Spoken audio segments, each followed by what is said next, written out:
Hampir 700.000 orang menghilang di Jepang bagaikan ditelan bumi.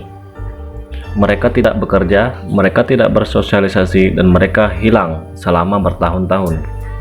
Menghilangnya orang-orang ini dari kehidupan sosial disebut dengan hikikomori.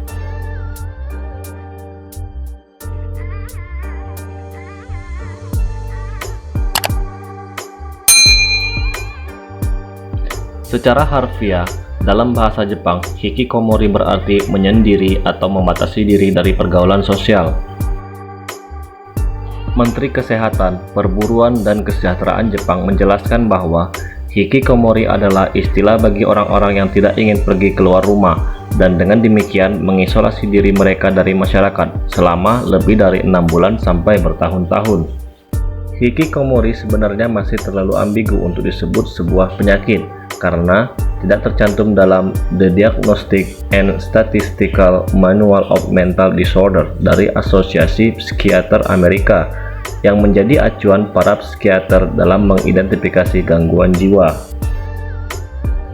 Gejala hikikomori pun mirip dengan agorafobia, yang menurut Mayo Clinic adalah sebuah tipe gangguan kecemasan yang merasa takut dan sering menghindari tempat atau situasi yang dapat membuat seseorang panik, merasa terjebak dan tak berdaya, serta memalukan. Kesehatan mental adalah salah satu isu yang tidak banyak dibicarakan di Jepang karena dianggap hal yang tabu atau aib. Karena itu, banyak kasus tentang hikikomori yang tidak terlaporkan dan membuat orang-orang tersebut menjadi hilang dari interaksi sosial. Di Jepang sendiri, jumlah penduduk hikikomori sudah mencapai jutaan. Dalam laporan Wall Street Journal, tercatat sebanyak 500.000 hingga 2 juta orang melakukan hikikomori.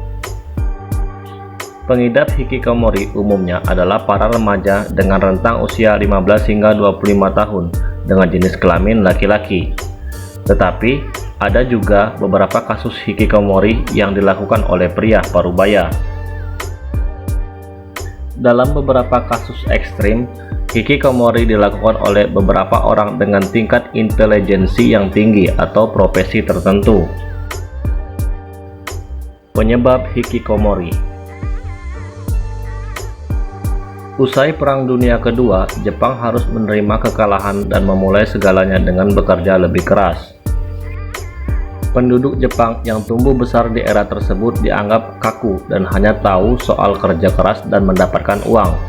Kemudian, anak muda menganggap kalau generasi tua adalah generasi yang miskin imajinasi, tidak punya kreativitas, dan kesulitan menyesuaikan diri dengan zaman yang baru.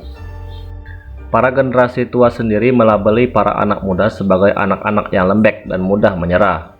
Kehidupan sosial di Jepang yang serba disiplin dan dipenuhi dengan tekanan membuat seseorang yang tak sengaja melakukan kesalahan merasa harus menarik diri dari pergaulan sosial. Akhirnya mereka pun memilih untuk mengurung diri di dalam rumah dan tak bertemu dengan siapapun. Pada akhir tahun 1990, jumlah orang-orang yang depresi di Jepang tidak diakui sebagai suatu kondisi yang membutuhkan penanganan khusus. Depresi malah dianggap sebagai alasan seseorang agar dapat cuti dari pekerjaan. Hal-hal tersebut menjadi penyebab munculnya fenomena hikikomori di Jepang. Selama menjalani kehidupan hikikomori, biasanya pelaku hikikomori akan menetap di dalam kamar atau rumah. Sesekali mereka keluar hanya untuk berbelanja kebutuhan makanan. Mereka biasanya menumpuk sisa makanan atau sampah-sampah makanan di dalam kamar selama mereka melakukan hikikomori.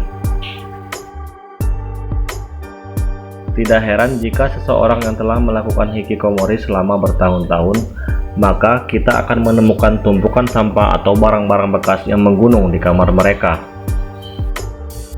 Belum ditemukan cara agar para pelaku hikikomori mulai membuka diri dan melakukan aktivitas normal layaknya manusia lain. Namun, perlunya dukungan dari orang-orang terdekat serta melakukan pendekatan secara persuasif dipercaya dapat membuat pelaku hikikomori mulai membuka diri secara perlahan. Gimana? Tertarik melakukan hikikomori? Terima kasih sudah menonton. Jangan lupa like, share, dan subscribe.